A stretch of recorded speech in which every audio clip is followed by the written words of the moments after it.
Bonjour, je vous fais cette vidéo, comme vous pouvez le lire sur le titre de la vidéo, c'est majoritairement à l'attention des personnes de ma communauté, donc la communauté capverdienne. Je m'appelle Mélanie, je suis chrétienne et j'avais à cœur de partager ce message-là qui m'a été inspiré directement du Saint-Esprit. Donc qu'il me fasse grâce et que je puisse le délivrer pendant cette vidéo dans son entièreté et que assurément des âmes, des personnes soient touchées par mon message, parce que je pense que Dieu a un plan pour il a un projet de paix et non de malheur, comme il le dit dans Jérémie 29:11 dans la Bible. Le Seigneur a de grands plans, de grands projets, et il l'a pour toute sa création dont nous ne faisons partie en tant que Capverdiens. Donc je veux bien croire que Dieu a une bonne vision, a une grande vision pour nous. Maintenant, il y a des choses que je vais aborder dans cette vidéo qui ne seront peut-être pas agréables à entendre, et je m'en excuse d'avance. Mon intention n'est pas de blesser qui que ce soit, n'est pas de pointer du doigt qui que ce soit non plus, mais comme il est dit dans la parole de Dieu, dans Jean 8:32, vous connaîtrez la vérité et la vérité vous affranchira. Il y a des choses qu'il faut que je dise, il y a des vérités qu'il faut que j'expose, parce que je pense qu'en tant que Capverdien, on est exposé à beaucoup de choses en fait qui nous éloignent au final de Dieu et qui nous éloignent du coup du plan, du projet de paix et non de malheur qu'il avait formé pour nous. Je vais développer mon propos sur 3 axes, sur 3 parties. Donc la première partie, je vais essayer d'aborder un peu ce que moi j'ai remarqué dans la communauté capverdienne, qui sont des signes en quelque sorte d'une mauvaise santé spirituelle de notre peuple. Les signes qui montrent, qui prouvent que il y a bel et bien des choses en fait qui se passent dans notre communauté et qui ne sont pas normales. Dans un deuxième temps, j'aborderai plus précisément ce qu'on a fait de mal en fait. Qu'est-ce qui a fait que, par exemple, les Capverdiens se sont mis sous le joug de certaines choses, comment ça se fait qu'on est soumis à certains problèmes, comment ça se fait qu'on est l'objet de certaines difficultés. Des choses qui sont spécifiques, je le dis une fois de plus, spécifiques au peuple capverdien. Dans une troisième partie, j'expliquerai comment est-ce qu'on peut s'en sortir malgré tout, parce qu'il n'y a pas de fatalité avec Dieu. Justement, il est venu pour nous sauver. Jésus est venu pour nous sauver. Et comme le dit sa parole dans Jean 3:16, quiconque croira en lui aura la vie éternelle et ne périra point. Donc, je le fais simple. Le but n'est pas non plus d'être... c'est pas non plus le but que ce soit un message... théologique, théorique, mais que je puisse parler d'une façon à ce que mon propos puisse être entendable et compréhensible. On n'est pas là pour faire juste de belles paroles, mais vraiment Dieu m'a chargé de transmettre ce message-là, et je pense que c'est parce qu'il y a des vies qui vont être transformées suite notamment au visionnage de cette vidéo. Donc on va pas broder, il n'y a pas de langue de bois. On va pas dire de belles choses juste pour que ça puisse être agréable à l'oreille, mais on va aller dans le fond, dans le vif du sujet, quitte à ce que des fois ça dérange, mais voilà. Et il est aussi dit dans Osée 4:6 que Dieu dit mon peuple périt faute de connaissance. Et c'est vrai que s'il y a des choses qu'on ne sait pas par rapport à Dieu, par rapport à qui est Dieu, par rapport à ce qu'il attend de nous, on va forcément tomber dans ce qui déplaît à Dieu. Car je pense que tout est binaire. C'est soit on est du côté de Dieu, soit on est ennemi de Dieu. C'est aussi simple que ça, et ça peut paraître radical, mais c'est la vérité de Dieu. Donc il faut qu'on s'en saisisse dès maintenant. Et si on ne se saisit pas de ce que je suis en train de dire là, toute la suite du message ne pourra pas être compréhensible. Donc il y a des choses qui forcément, si on les fait, ne plaisent pas à Dieu. Je vais donc aborder la première partie qui concerne les choses que j'ai pu remarquer dans la communauté capverdienne. Bon, tout d'abord, Comme j'ai dit, je ne veux pas juger. Je fais moi-même partie de cette communauté-là. Donc, s'il y a quelque chose qui vous vexe, sachez que ça me vexe en premier lieu parce que je suis moi-même capverdienne. Donc, ça me plaît pas de le dire. Je le dis pas par plaisir, je le dis pas par volonté de rabaisser notre propre communauté. Et je tiens à dire que c'est une communauté qui est très belle, qui est très grande et qui est puissante en fait, parce qu'elle est présente dans le monde entier. Alléluia, elle est présente dans le monde entier à travers sa diaspora. C'est un pays qui a connu un essor économique sans précédent. C'est un pays qu'on voit comme exemple au niveau économique et c'est un pays qu'on voit en exemple à l'échelle de toute l'Afrique de l'Ouest et peut-être même toute l'Afrique. Donc j'en suis assez fière, je suis assez fière de mes racines, mais cependant il faut être réaliste, il y a des choses qui sont vraiment propres à notre communauté et qu'on peut retrouver un peu partout. Point numéro 1 notamment, il y a cette tendance, et je dis tendance parce que faut pas que ça tombe dans le stéréotype ou dans le lieu commun. Je dis pas que tous les hommes sont comme ça, mais au niveau de la jante masculine, il y a cette tendance à ne pas assumer ses responsabilités. Il y a cette tendance à fuir le foyer conjugal, à abandonner les femmes avec des enfants, à coucher à gauche et à droite, à être sous l'emprise de l'alcool, à s'enivrer. Il y a cette forte tendance à ce que l'homme soit inconsistant. Voilà, c'est dit. C'est difficile pour moi de le dire parce que, surtout en tant que chrétienne, je pense que quand il est dit dans la parole que la vie et la mort sont au pouvoir de la langue, ce qu'on dit peut avoir une incidence positive comme négative. Donc ce qu'on va dire va se transformer en réalité. Parce qu'il y a de la puissance dans la parole. Dieu a créé le monde à travers sa parole. Mais donc quand je le dis, ce n'est qu'un constat, ce n'est pas ce que je souhaite comme vérité à tout jamais pour notre communauté. Et vous le verrez par la suite que je vais prier en faveur de notre communauté pour que ces choses-là changent. Mais il y a cette vraie tendance, cette vraie... il y a vraiment ce trait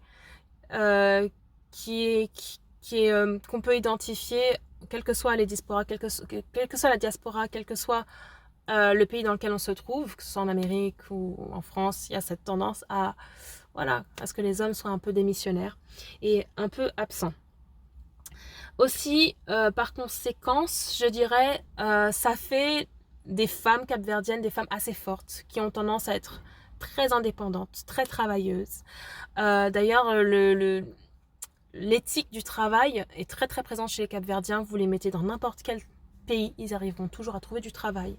Très intègres. On est très travailleurs. C'est un pays vraiment. C'est un peuple de travailleurs. On n'a pas peur de prendre les travails qui sont peut-être les moins considérés. On n'en a pas peur. On fait notre petit bout de chemin. Donc voilà, mais ça en fait des femmes qui par conséquence sont des fois très aigries, tellement fortes, tellement puissantes qu'elles arrivent des fois pas trop à se soumettre à leurs hommes. Elles ont du mal des fois à juste dialoguer avec leurs hommes. Elles vont tenir tête et ça c'est un trait de caractère. Tout ce dont je vous parle, c'est des choses que moi j'ai pu constater dans ma propre vie. Donc si j'en parle, c'est que ça m'a touchée en premier lieu. Cette difficulté à se soumettre à un homme, cette difficulté à voir en l'homme le chef spirituel et le chef de famille, et cette volonté de se lever, de vouloir faire les choses par soi-même, parce que au final, in fine, de toute façon, souvent on est laissé un petit peu à l'abandon, donc tant qu'à faire, autant apprendre dès le début à être indépendante, à être travailleuse. On voit tellement de cas de gens dans notre entourage, qu'ils soient proches ou lointains, ou dans notre famille même, de personnes qui se retrouvent seules avec des enfants et devoir gérer, au final on finit par développer des traits de force et de caractère. Vous me direz, toutes ces choses-là ne sont pas négatives en soi. Mais c'est vrai que c'est des points que je retrouve dans la communauté capverdienne. Et le plan originel de Dieu, ce que Dieu veut pour nous, ce n'est pas ça. Dieu ne veut pas que ce soit comme ça. Dieu est un Dieu d'ordre. Il veut bien sûr que la femme soit soumise à son mari. Il veut aussi que le mari tienne sa place en tant que visionnaire, en tant que celui qui est guide de sa famille, qui est le maître de sa famille, au sens propre du terme. Donc, il y a aussi un autre point que j'ai pu remarquer dans la communauté capverdienne, c'est que on a tendance à beaucoup travailler, mais on est très travailleur. Donc, ce que je disais, ce que je dépeins comme étant quelque chose, une qualité, une vraie vertu. Mais en contrepartie, le salaire, le fruit de notre travail, de notre labeur n'égale pas la peine qu'on s'est donnée au travail. Donc la sueur de notre front, elle est vraiment, elle n'équivaut pas à ce qu'on gagne à la fin en fait. Et c'est assez frustrant. Je pense que je peux le voir vraiment plus quand je vais au Cap-Vert. Je le vois dans la mesure où il y a de quoi faire. Il y a vraiment de quoi faire. Je pense que c'est un pays qui est vraiment en voie de développement. Il y a beaucoup de choses à faire. Donc, il devrait y avoir du plein emploi. Il devrait y avoir tout un tas de choses. Mais il y a, comme dirait-on, des barrières. Il y a des choses sur notre propre territoire. Il y a des choses où c'est des peuples étrangers. Il y a des domaines dans lesquels ce sont des peuples étrangers, et je pense notamment aux Chinois. Attention, je n'ai rien contre cette communauté, au contraire. Il y a des Chinois qui viennent du coup et qui exploitent nos terres, qui ont pris l'assaut notamment de tout l'aspect BTP. Donc c'est un peu contradictoire parce que nous en France, surtout au niveau des hommes, on a ce stéréotype-là de maçons. Les Capverdiens et les Portugais sont des maçons, par définition ils travaillent dans le gros œuvre. Par opposition, quand on est sur nos propres terres, eh bien, ce sont majoritairement des Chinois qui construisent des centres commerciaux, je pense notamment à Praia. Donc, et ça, la Bible en parle. Elle en parle notamment quand il est dit que dans Deutéronome 28, chapitre 28, au verset 29 et au verset 33, je suis désolée, j'ouvre la Bible en même temps. Alors, il est dit au verset 29, « Aucune de vos entreprises ne réussira. Vous serez sans cesse exploités et dépouillés, et personne ne viendra à votre secours. » Dans le verset 33, on poursuit, il est dit « Un peuple inconnu se nourrira de vos récoltes, de tout le produit de votre travail, vous serez sans cesse exploités et maltraités. » Je me dis, avec une telle communauté comme la nôtre, où on est plus de je ne sais pas combien de millions dans tout le monde, comment se fait-il que le pays est encore à ce stade-là? On aurait pu être bien plus loin, avec tout ce que par exemple, on envoie au bled comme ressources, tout ce qu'on est capable de faire, même intramuros, au niveau du Cap-Vert, sur le territoire même, tout ce qu'on est capable de faire, comment se fait-il qu'on soit encore en train de patauger? Donc toutes ces choses-là, c'est des choses que j'identifie comme étant des problèmes. La Bible utilise le mot fléau. Par exemple, les fléaux qui se sont abattus sur Israël, sur l'Égypte.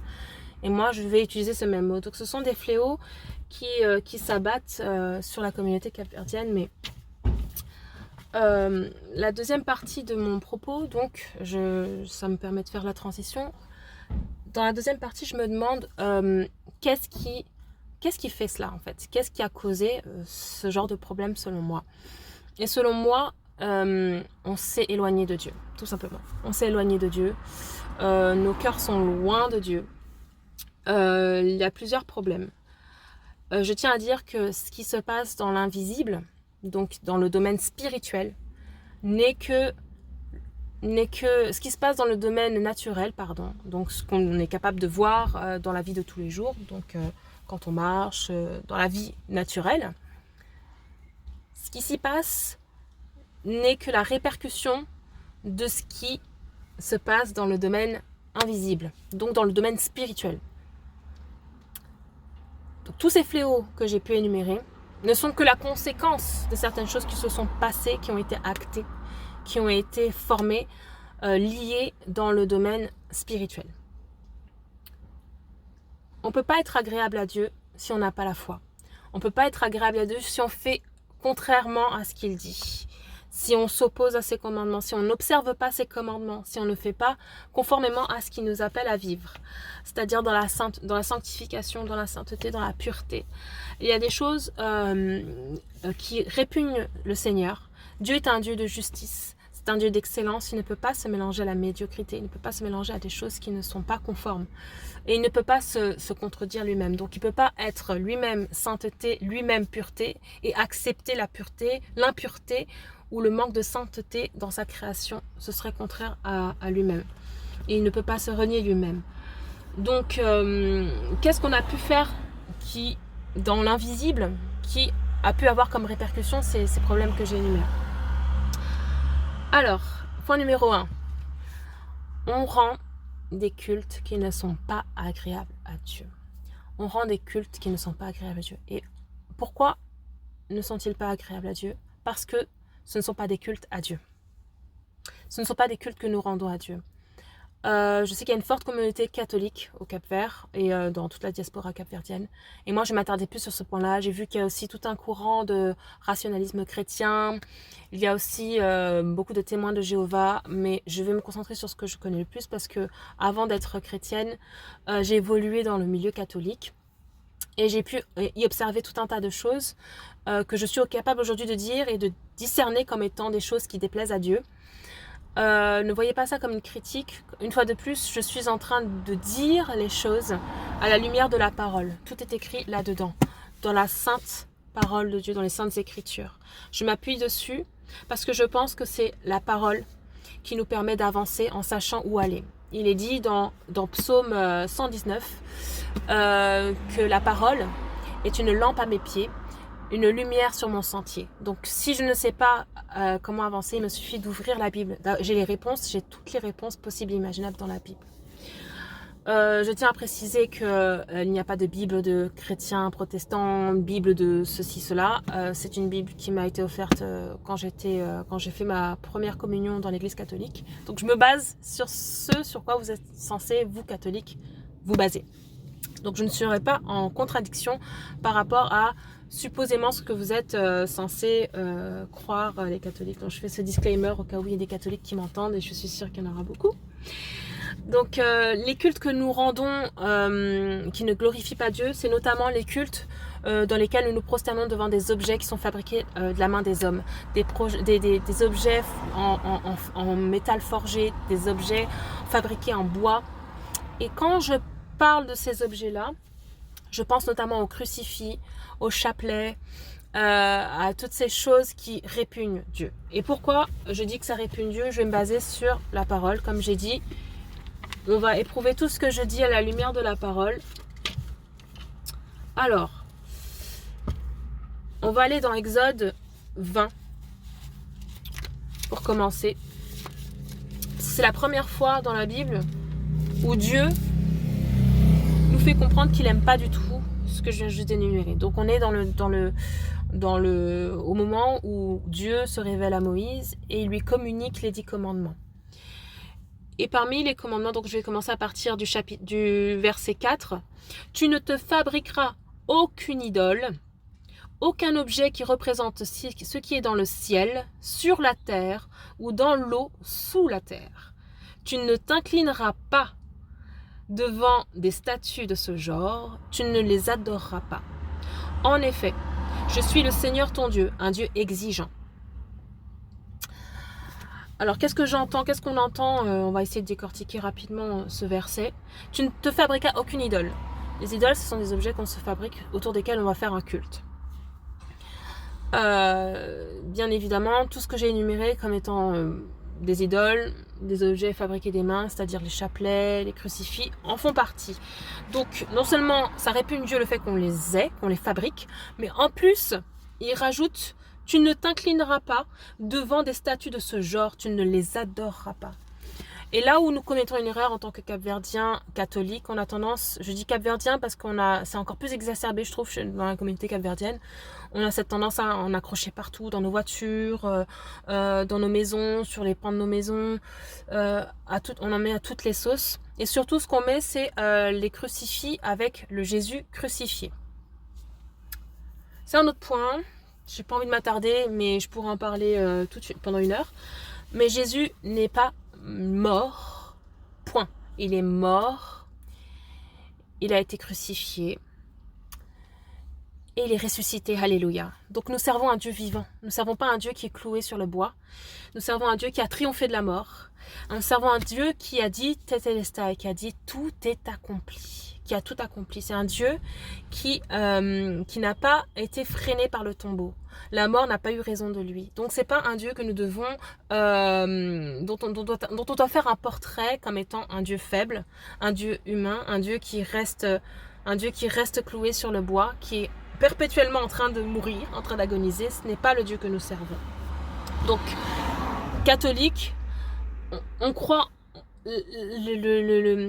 le nerf de la foi catholique est censé être la résurrection de Dieu, la résurrection de Jésus-Christ, et donc cette espérance que nous aussi nous pouvons ressusciter, que nous pouvons avoir droit à une vie après la mort. Mais si toutefois, même dans la symbolique et dans les objets que nous avons autour de nous, déjà nous ne sommes pas du tout en accord avec ce que dit la parole de Dieu, comme on vient juste de le lire dans Exode 20, et si en plus de ça, on dépeint un Jésus qui est mort et qui n'est toujours pas ressuscité, j'ai envie de vous dire comment est-ce qu'on s'en sort en fait. Comment est-ce qu'on s'en sort dans ce genre de situation-là? Il y a aussi beaucoup d'eau bénite, va lourde, il y a beaucoup de religiosité. Vous comprenez là, je ne suis pas contre les catholiques, mais je suis contre certaines de leurs doctrines qui sont de fausses doctrines, et je le dis avec toute la force et toute l'audace que le Saint-Esprit me permet d'avoir.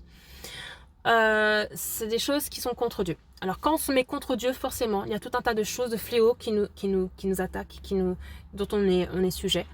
Et là, on ne peut pas dire que c'est Dieu qui est méchant. Dieu est juste.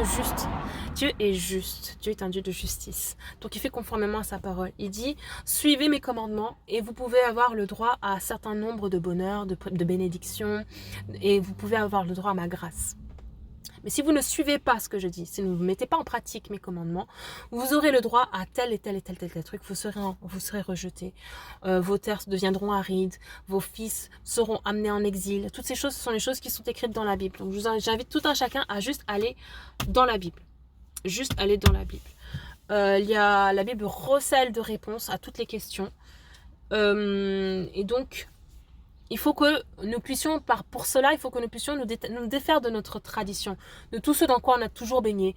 J'ai pu parler avec certains capverdiens, et ce qui revient souvent, c'est « oui, mais mes parents sont nés dans le catholicisme, je suis née dans une famille catholique, j'y mourrai parce que c'est tout ce que je connais. » Et là, je trouve ça plutôt triste, parce que il faut qu'on essaye d'être renouvelé, qu'on essaye de savoir par nous-mêmes, de chercher par nous-mêmes.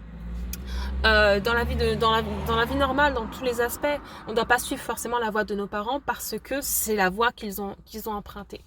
Il y a des choses qui ne sont pas bonnes à prendre. Il y a des choses qui sont bonnes à remettre en question pour chercher la vérité. Souvenez-vous, dans Jean 8, 32, je disais « Vous connaîtrez la vérité et la vérité vous affranchira ». Donc la vérité, elle nous permettra de sortir de nos prisons mentales et intellectuelles, et du coup spirituel, qui nous empêche en fait de juste avancer dans la vie que Dieu avait prévue pour nous, comme je le disais dans Jean 29, 11. Et la tradition, le problème avec la tradition, c'est que, et comme le dit Colossiens 2, en fait, dans Colossiens 2, il est dit que c'est pas bien de se reposer sur la philosophie, sur la tradition des hommes, et je poursuivrai en disant que c'est pas bien de mettre ça sur un piédestal par rapport à la parole de Dieu. Souvenez-vous, un des premiers commandements que Dieu a pu émettre, c'est « Je suis le Seigneur ton Dieu, tu aimeras ton Dieu de toute ton âme, de tout ton cœur et de toute ta force. » C'est vraiment le commandement le plus central, c'est ce que tu dois faire en premier. Donc si tu veux vraiment être agréable à Dieu, commence par là. Aime Dieu de toute ta force, Et quand on est en train de mettre la tradition, les choses qu'on a l'habitude de faire en tant que capverdien en priorité par rapport à Dieu, eh bien, c'est un choix qu'on est en train de poser, et c'est un choix très, peut-être pas conscient, peut-être conscient, mais c'est très significatif, et c'est pas anodin. Donc, il y a beaucoup de traditions, il y a beaucoup aussi de religiosité exagérée. Il est dit dans 2 Timothée 3, au verset 5, que ils auront l'apparence, en parlant des personnes, des chrétiennes, des personnes vers la fin des temps, qui auront tendance à avoir l'air super pieux. Ils auront donc, je cite 2 Timothée chapitre 3 verset 5, ils auront l'apparence, attention, l'apparence de la piété, mais ils renieront ce qui en fait la force. Donc ils renieront tout ce qui fait la force de la piété, donc de la sainteté, de la, entre guillemets, ce que le monde appelle religiosité, la piété.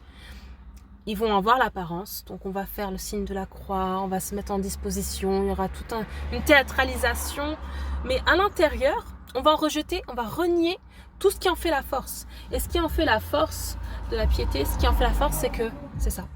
C'est la parole de Dieu. Ce qui en fait la force, c'est la foi qui nous anime quand on le fait. Parce qu'on peut faire des gestes, on peut faire des choses, mais si la foi qui est à l'intérieur de nous ne parle pas en notre faveur, tout ça n'est que vain. Et si ce n'est pas conforme à la parole de Dieu, et si au contraire, c'est en opposition totale avec la parole de Dieu, tout ce qu'on fait non seulement n'a aucune valeur aux yeux de Dieu, mais ça irrite son cœur. Il y a aussi un problème d'occultisme. Un gros problème d'occultisme au Cap-Vert. C'est vrai que on dirait pas. On ne dirait pas parce qu'on se dit les Cap-Verdiens sont très catholiques. Mais à côté de ça, il y a cette facilité, à côté du fait d'aller le dimanche à l'église, il y a cette facilité de faire des choses qui sont clairement de l'ordre de l'occultisme. En l'occurrence, je citerai 2 ou 3 choses. Je sais que on fait beaucoup de cultes aux morts. Vous allez me dire, non, mais des cultes aux morts, peut-être le mot est un peu fort. Mais c'est ce que la Bible dit. La Bible appelle ça comme ça, des cultes aux morts. Quand on essaye de communiquer, par exemple, avec l'esprit des morts, je vais donner un exemple. Par exemple, quand quelqu'un décède dans la communauté capverdienne, il y a beaucoup de choses qui se font autour du décès, autour des obsèques. Il y a les obsèques, comme dans toutes les communautés, je pense, dans la plupart des peuplades, des cultures, pardon. Mais il y a aussi la messe des 1 mois après le décès, la messe des 3 mois après le décès du défunt, la messe des 6 mois après le décès du défunt, la messe des 1 an après le décès du défunt, et puis après, voilà, au-delà des 1 an, on peut mettre le deuil jusqu'à 1 an, quand on est, par exemple, quand le défunt c'est notre mari, ou quand c'est une personne très proche, on peut même garder le deuil à vie. Il y a tout ce truc qui est fait, par exemple, pendant les rassemblements, quand on se recueille autour de la dépouille ou autour de la famille du défunt, on fait une espèce d'autel. C'est ce que la Bible appelle un autel. C'est-à-dire, c'est littéralement une table. C'est une table sur laquelle on va rendre un culte, sur laquelle on vient comme en s'attendant à une rencontre divine. C'est ça l'autel. Mais l'autel dans la Bible, c'est aussi l'autel, c'est aussi le réceptacle, enfin l'endroit auquel on vient apporter nos offrandes, nos offrandes. Et donc, c'est comme un autel en fait. C'est comme une table. On met un drap blanc et il faut qu'il soit blanc. Je ne sais pas pour quelle raison. Il faut qu'il soit blanc. Et on met un chapelet, des cierges, des petites bougies, une croix, et on met la photo du défunt.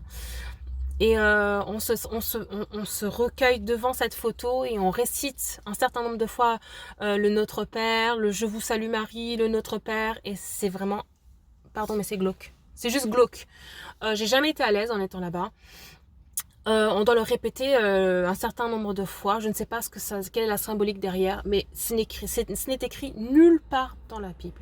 Certes, la prière Notre Père, c'est la prière que Jésus nous propose, parce que en fait, c'est une prière qui est magnifique. Mais le fait de la répéter comme ça de façon religieuse, je pense pas que ça fasse effet. Devant la photo d'un mort et dans cette optique de voilà. Et puis quand on fait ça, on a cette croyance qu'on est en train d'intercéder, donc on est en train de prier en faveur de l'âme du mort, pour que Dieu puisse avoir pitié de cette âme Et ça, je l'ai déjà entendu de la bouche d'un prêtre en plein obsèque. Donc, on a cette croyance que en priant pour l'âme, Dieu va peut-être faire grâce et va être plein de miséricorde et va peut-être accepter cette âme au paradis. Il y a des choses qui sont vraies et des choses qui sont fausses. Dieu est plein de miséricorde. Dieu est miséricorde. Mais Dieu a aussi dit dans Jean 3,16 « Car Dieu a tant aimé le monde qu'il a donné son Fils unique, afin que quiconque croit en lui ne périsse pas, mais ait la vie éternelle. » Jésus, dans Jean 14,6 dit aussi « Je suis le chemin, la vérité et la vie. Nul ne peut aller au Père si ce n'est par moi. » Et pardon si je paraphrase, parce qu'il y a certainement des mots qui ont bougé d'une version à une autre. Donc des fois j'ai du mal, je me mêle un peu les pinceaux. Mais dans le fond, c'est ça. Il n'y a que Dieu, il n'y a que Jésus, qu'à travers Jésus que nous avons le salut. Il n'y a qu'à travers Jésus que nous pouvons espérer à rencontrer le Père une fois mort. Il n'y a que à travers Jésus. Ce n'est ni nos prières, ni nos intercessions, ni le fait qu'on tourne en rond dans la pièce, ni le fait qu'on se mette dans tous les états, ni le fait qu'on répète 1 milliard de fois la même prière. Ce n'est pas ça qui fera que Dieu acceptera l'âme du défunt. C'est anti-biblique. Là, on est juste dans l'anti-biblique. Et toutes ces choses, c'est des choses que nous pratiquons en tant que Cap-Verdiens et qui se répandent, de génération en génération. On n'en a pas conscience, mais c'est des choses qui répugnent le Seigneur. C'est des choses qui répugnent et c'est des choses que Dieu voit en horreur. Alors, je vais encore pour une fois de plus appuyer mon propos, parce que je pense qu'il a besoin d'être appuyé avec la parole de Dieu. Je vais lire d'autres passages. Il est aussi dit dans Deutéronome 4,2, il est dit, et là je paraphrase, que dans la parole de Dieu, il n'y a rien à retrancher. Donc il n'y a rien à enlever. Il n'y a rien qu'on puisse dire, bon non, mais ça en fait ça ne nous plaît pas, on ne va pas le faire. Ça ne nous plaît pas, donc on ne va pas trop y croire. Mais il n'y a aussi rien à rajouter. Et il y a tellement de choses, tellement de pratiques qui ont été rajoutées, qui ne sont pas écrites dans la Bible, dont je parle notamment quand je dis qu'il faut mettre le cierge avec la photo du défunt, tout ça, c'est des choses qui ne sont pas écrites dans la Bible. Et d'ailleurs, la Bible dit qu'il ne faut pas, et ça je pense que c'est dans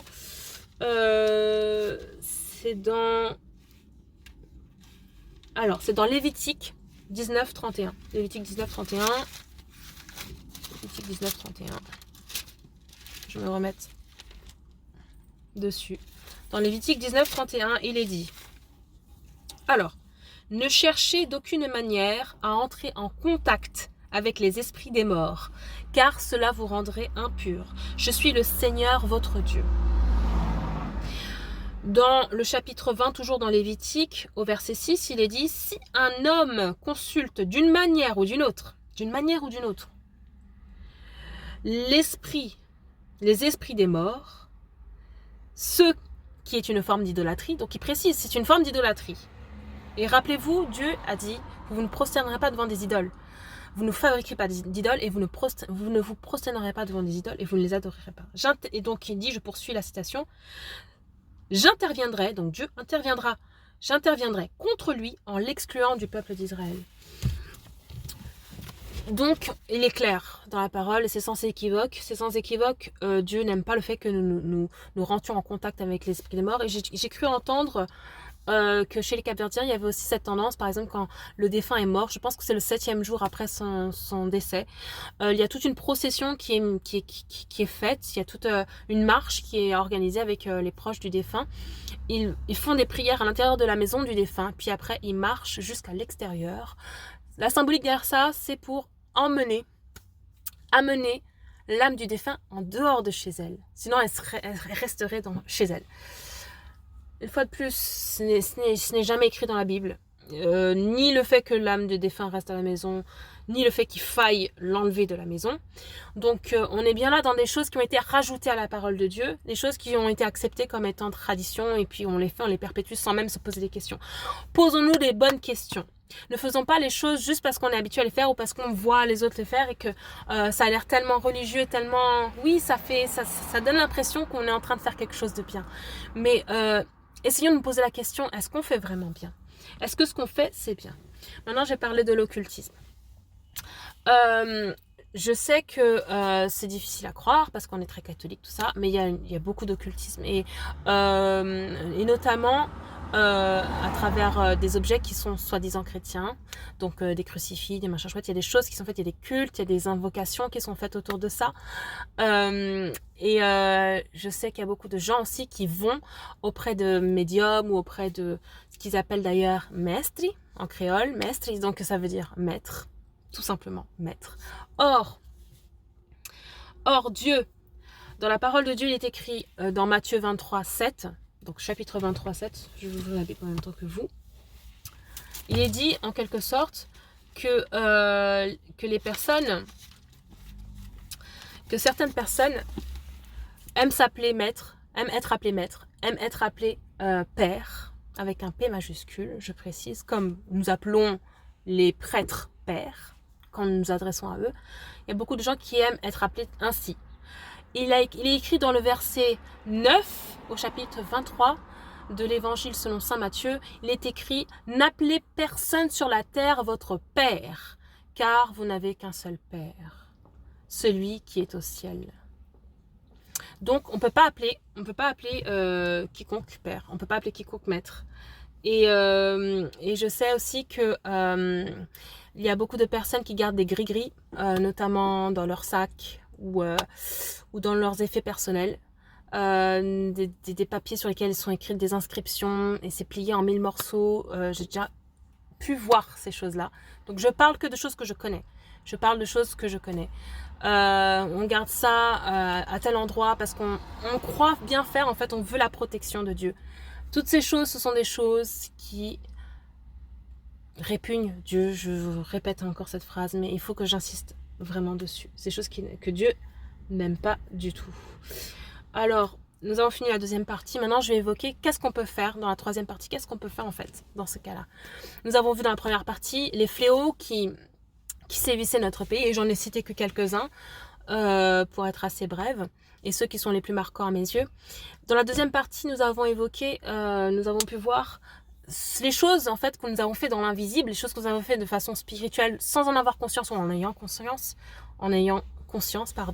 qui font que nous avons tourné le dos à Dieu. Et comme nous avons tourné le dos à Dieu, ces fléaux peuvent nous atteindre. Nous sommes plus sous la protection de Dieu. Et donc dans cette troisième partie, on va essayer de voir qu'est-ce qu'on peut faire pour en fait rétablir en fait le plan originel, rétablir la volonté initiale de Dieu, c'est-à-dire de nous bénir, de faire les choses bien pour notre communauté. Et comment on peut faire pour espérer à ce que ces fléaux ne nous atteignent plus. Tout d'abord, premier point, je pense qu'il faut que nous rentrions dans une phase de repentance. On ne peut pas venir à Dieu avec le lot de choses qu'on est en train de faire en tant que chrétien. On ne peut pas venir devant lui et avoir l'espoir qu'il nous entende, qu'il entende nos prières, qu'il y réponde favorablement, qu'il nous exauce. Si déjà à la base, on ne s'est pas excusé pour ce qu'on a fait.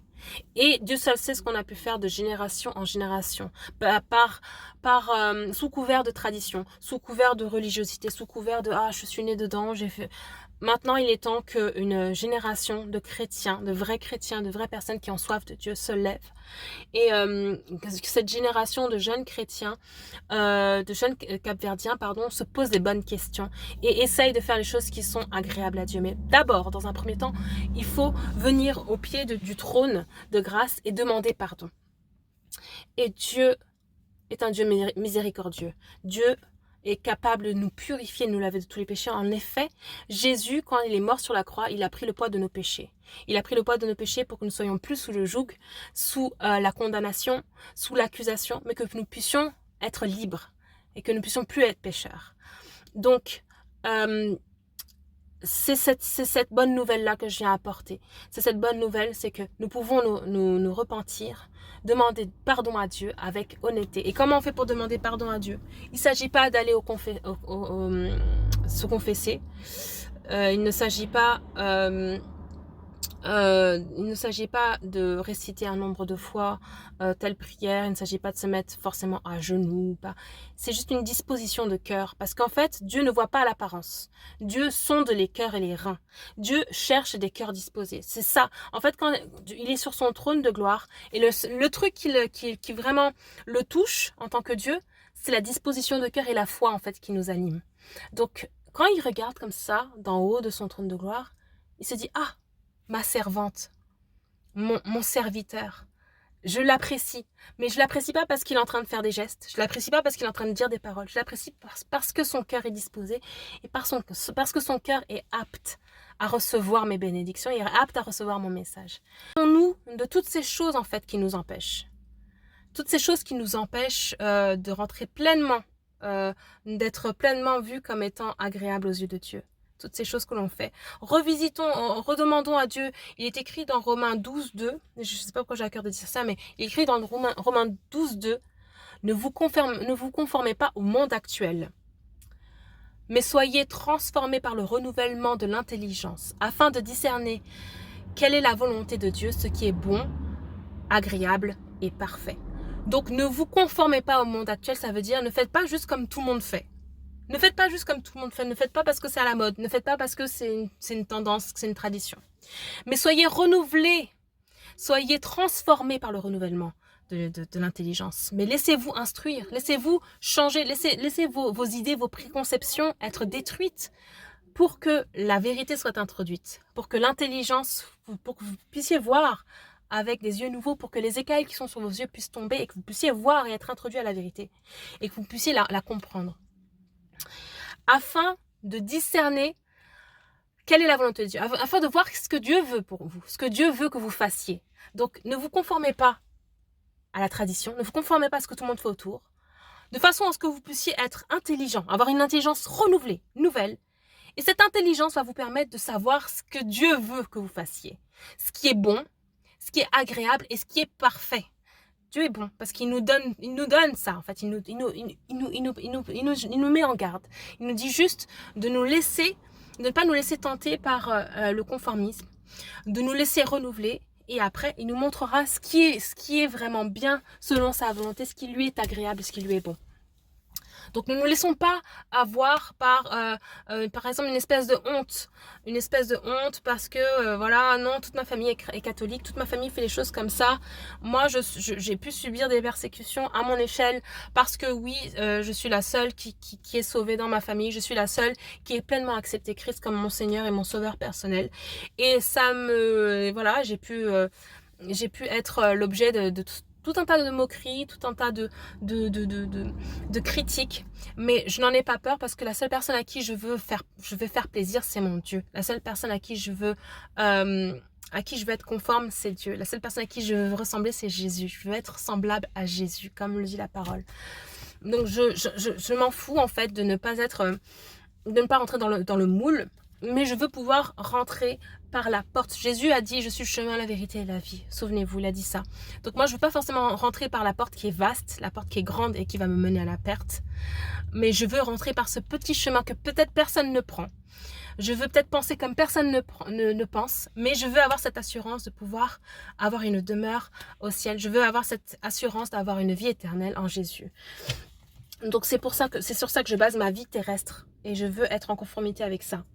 Donc dans un premier temps se repentir, dans un deuxième temps se laisser instruire, se laisser instruire par la parole de Dieu, aller se plonger dans la parole de Dieu, mais avant de se plonger dans la parole de Dieu, demander à Dieu à ce que Dieu nous fasse comprendre cette parole, parce que des fois on peut être juste là, lire et ça ne rentre pas et ça ne prend pas en fait la place que ça devrait prendre dans notre cœur et ça ne porte pas ses fruits, ça s'est semé dans notre cœur, mais ça ne grandit pas.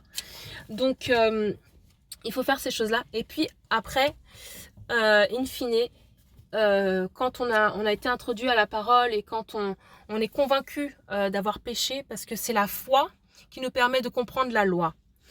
Quand on a la foi, quand on croit que, ah oui, en effet, Dieu existe, et bien après, et quand on demande au Seigneur de nous révéler à travers son Saint-Esprit les vérités qui sont enfermées dans ce livre, et bien on est introduit à tellement de choses, tellement de versets, et puis on est capable de se dire, ah oui, c'est vrai, en fait j'ai péché, en fait je suis loin du compte, en fait j'ai besoin de Dieu, en fait je ne peux rien sans lui. Donc c'est là où j'en arrive. Après il faut accepter Jésus dans sa vie. Bien sûr ces étapes-là elles sont pas catégoriques, mais dans tous les cas il faut se repentir avant. On peut se repentir et puis après accepter Jésus dans sa vie, puis après être introduit à la parole. Mais je pense qu'il faut, comme je prie à ce que nous puissions, en tant que Cap-Verdien, nous puissions être décloisonnés dans nos pensées par rapport à tout ce qui est religion. J'invite tout un chacun, après s'être repenti, à aller consulter la parole de Dieu. Et une fois qu'il l'a consulté, qu'il a vu si toutefois ce que j'ai dit dans la vidéo est vrai, si toutefois ce que les gens font autour de moi sont vrais ou pas, et bien là, on pourra se faire une vraie opinion, on pourra faire un vrai choix. Je ne crois pas au baptême des enfants. Je crois au baptême des hommes et des femmes qui sont conscients du choix qu'ils font, parce que c'est un choix tellement important, avant même le choix de notre mari, le choix de nos études, le choix de tout ça. C'est le choix le plus important parce qu'il détermine et notre vie terrestre et notre vie après la vie terrestre. Il détermine aussi la qualité de notre vie terrestre. Donc c'est un choix tellement important qu'il faut le mûrir, faut l'étudier, faut l'avoir fait en toute connaissance de cause. In fine, il faut accepter Jésus comme son Seigneur et Sauveur personnel, tout simplement. Il faut reconnaître en lui le chemin, la vérité, la vie. Il faut reconnaître en lui le Rédempteur. Il faut reconnaître en lui l'agneau parfait qui s'est donné pour nos péchés. Il faut reconnaître en lui la personne qui a fait couler son sang, qui a laissé couler son sang. La personne à travers laquelle eh bien, nous avons la vie. Il faut reconnaître qu'à travers ses meurtrissures, nous sommes guéris, comme le dit Ésaïe. Il faut reconnaître en lui toutes ces choses-là. Et à partir de là, on est sauvé. À partir de là, nous devenons une nouvelle créature. Il est écrit dans 2 Corinthiens 5,17, celui qui est en Christ devient une nouvelle créature, est une nouvelle créature. Les choses anciennes sont passées. Voici, je fais toutes choses nouvelles. Voici que Dieu fait toutes choses nouvelles. Il te permet d'être une nouvelle personne. Tout ce que tu faisais avant, eh bien, tu échanges. Les gens ne te reconnaîtront pas. Tu avais l'habitude d'être une prostituée avant. Tu étais peut-être une fille de mauvaise vie. Tu étais peut-être quelqu'un qui était rempli d'orgueil, quelqu'un qui était colérique. Tu étais peut-être quelqu'un qui avait tendance à voler. Eh bien, quand tu acceptes Jésus dans ta vie, le Saint-Esprit vient en toi. Et tu deviens une nouvelle créature. Même ton nom change. Au niveau spirituel, ton nom change. Tu deviens juste quelqu'un de nouveau, en fait. Et moi, j'ai pu l'expérimenter. Pour être né de nouveau, j'ai pu expérimenter que beaucoup de gens de mon entourage ne m'ont juste pas reconnu. Ne serait-ce que dans ma façon de parler. Ma façon d'être plus patiente, d'être plus aimante. Toutes les choses que j'avais l'habitude de faire en mal, eh bien, je ne les fais plus. Il y a des choses qui m'ont complètement été ôtées de ma vie. Il y a des chaînes qui sont réellement tombées. Il y a vraiment des écailles qui sont tombées de mes yeux et j'ai pu marcher dans la liberté. Maintenant, je cours dans la liberté qui m'est accordée à travers le Saint-Esprit, parce qu'il est dit dans la parole de Dieu que là où le Seigneur est, là où l'Esprit du Seigneur est, là aussi est la liberté. Et donc quand le Seigneur vient dans ta vie, tu as une liberté que tu ne pourrais pas exprimer. Moi, je ne peux pas l'expliquer en une vidéo. Et même en fait, 70 minutes de vidéo ne seront même pas assez suffisantes pour expliquer en fait ce que ça produit. Donc j'invite tout à chacun à faire cette simple prière qui est très très simple.